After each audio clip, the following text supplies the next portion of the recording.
ku bilowno golaha ammaanka ee qaramada midoobey ayaa xalay yeeshay fadhi aan caadi ahayn oo looga doodayay aqoonsigii dhowaan Israa'iil ay siisay Somaliland.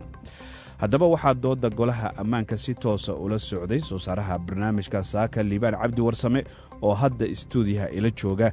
liibaano xalay dood adag ayaa dhacday, dabcan dalal badan ayaa arrimahan ka hadlay. Israa'iil lafteedu waa ay hadashay, bal maxaa ugu dambeeyey? xasanow sida aad sheegtay dooddan waxay ahayd mid degdega oo golaha ammaanka ee qaramada midoobay isugu yimid kadib codsi ay soo jeediyeen ama bayaan ay soo bandhigeen dalalka Soomaaliya iyo dhowr dal oo kaleeto. Algeria, Guyana iyo Sierra Leone ayaa isla soo qoreen wixii meesha markii ay la yimaadeen. gadaal waxaa uga soo biiray dalalka Pakistan, Ruushka iyo Shiinaha oo ayaguna taageeray bayaankaasi. waxaa halkaas ka akhriyey haddaba danjiraha Soomaaliya u fadhiya qaramada midoobay Abuukar Baalle oo si weyn u dhaleeceeyey Israa'iil oo ku tilmaamay inay dagaal ku soo qaaday Soomaaliya. waa tahay Soomaaliya halkaa way ka hadashay, dabcan dood ayay ka jeedisay, maxay sheegtay? ergeyga Soomaaliya oo hadal aad u kulul ka soo jeediyay wuxuu sheegay Israa'iil inay mudan tahay in la cambaareeyo. wuxuu sheegay weerar qaawan ku soo qaaday dalkiisa isla markaana ay doonayso inay kala dhantaasho midnimada dhuleed iyo weliba wadajirka ummadeed ee Soomaaliya kadib markuu sheegay ay aqoonsi u fidisay jamhuuriyadda iskeed madaxbannaanada ugu dhawaaqday ee Somaliland oo soo ugu yeeray gobolada waqooyi, taasoo uu sheegay inay meel ku dhac ku tahay xeerarka caalamiga ah. wuxuu soo jeediyey in adduunyadu si weyn u dhaleecayso isla markaana la cambaareeyo Israa'iil maadaama uu sheegay inay fadqalala ka dhex wado dunida. wuxuu sidoo kale carab ku dhuftay in heshiiska kasto ay la gaaro gobol ka tirsan Soomaaliya uu yahay mid wax kama jiraan, sidaa darteedna sida uu qabo xeerka caalamiga gaar ahaan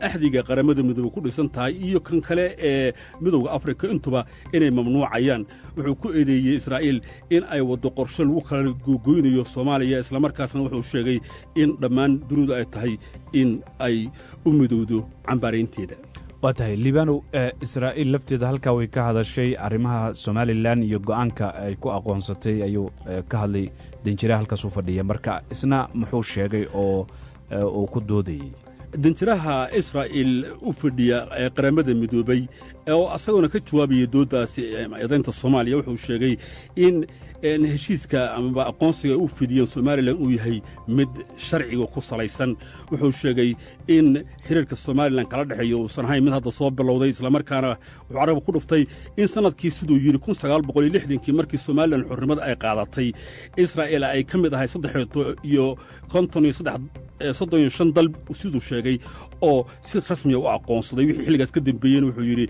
in aysan arintaas waxba iska bedelin. wuxuu intaa ku daray in Somaliland shacabkeeda loo geystay dhibaato iyo tacadiyo aad u daran. wuxuu sheegay in dabayaaqadii 1980kii xasuuq lagula kacay dadkaas ku nool asagoo si gaar ah u carab dhibay beesha Isaaq oo sheegay in la xasuuqay. wuxuu sheegay inta sidoo kaleeto in Israa'iil tilaabada ay qaaday uusan ahayn mid daandaansiya ama meel ka dhac ku ah sida Soomaaliya ay sheegayso. wuxuuna sheegay inay xaq u leeyihiin in ay la shaqeeyaan cidii ay isku dan yihiin. waa tahay marka laga yimaado marka Soomaaliya inay halkaa ka hadashay, sidoo kale Israa'iil ay ka hadashay go'aankeeda ay Somaliland ku aqoonsatay, yaa kale oo dalal kale ah oo ka hadlay goobta? intaana dalal kale u gudbin sida marka uu hadalkaasi uu sheegay safiirka Israa'iil waxaa la siiyey in uu ka jawaabo oo gacanta taagtay danjiraha Soomaaliya ee qaramada midoobay oo ku gacan sayray sheegashadaasi safiirka ee cilaaqaadkii xiriirka soo jireenka ee ka dhaxeeya Somaliland iyo Israa'iil. waxa uu sheegay in dalka Soomaaliya uu yahay hal dal oo dadka ku noolna ay yihiin dad isku mid ah. wuxuu sheegay xasuuqa oo soo qaatay beesha Isaaq loo geeyo yiri wuxuu ahaa buu yiri dhibaato ka dhacday dalka Soomaaliya oo dagaalada sokeeyay ay qayb ka ahaayeen. markay noqoto inay tahay dad gaar u taagna ama gaar u taagna wuxuu sheegay inay taas waxba kama jiraan tahay wuxuu sheegay xilligii ingiriiska uu yidhi british somalilan wixii la odhan jiray laba gobol bay ahaayeen oo ahayd waqooyi bari iyo waqooyi galbeed danjiruhu wuxuu sheegay waqooyi bari hadda inay ka jirto dowlad goboleed taageersan amaba qayb ka ah dowladda soomaaliya sidoo kale wuxuu sheegay dhankii waqooyi galbeed la ohan jiray qayb ka mid a inay tahay ay taabacsan tahay ama ay diidan tahayba gooni goostada siduu uu yidhi oo ah gobolka awdal wuxuuna sidoo kale halkaasi markay marayso oo weerar ku qaaday israa'iil oo leeyahay israa'iil ma joogto mana ahan ciddii ka sheekayn lahayd amaba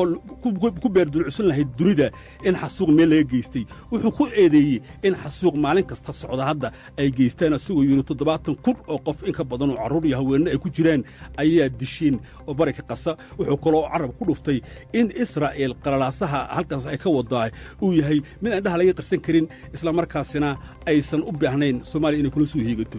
waayahay marka haddii aan u gudubno su'aashii yaa kale oo dalal kale ah oo kulanka goobjoog ka ah oo ka hadlay dhammaan dalalka meesha jooga way ka hadleen haba ugu horeeyeen dalalka golaha ammaanka rigliga ku ah dowladda Mareykanka safiir ku-xigeenka u joogta qaramada midoobay ee lagu magacaabo Tammy Bruce ayaa waxay difaacday xuquuqda ay Israa'iil u leedahay in ay diblomaasiyad ay gasho waxay sheegtay in sida dalalka kale ay adduunka midaba dhaqdhaqaaq iyo galaangal diblomaasiyadeed iyo xiriir caynkaas Israa'iil inay samaysan karto iyadoo aan carab ku dhufan arrinta laga hadlayo Somaliland laakiin markii arrinta u soo laabtay tiri aqoonsiga Somaliland wax aan ku daro oo war ah meesha ma yaalaan bay tiri sababtoo ah siyaasadda Mareykanka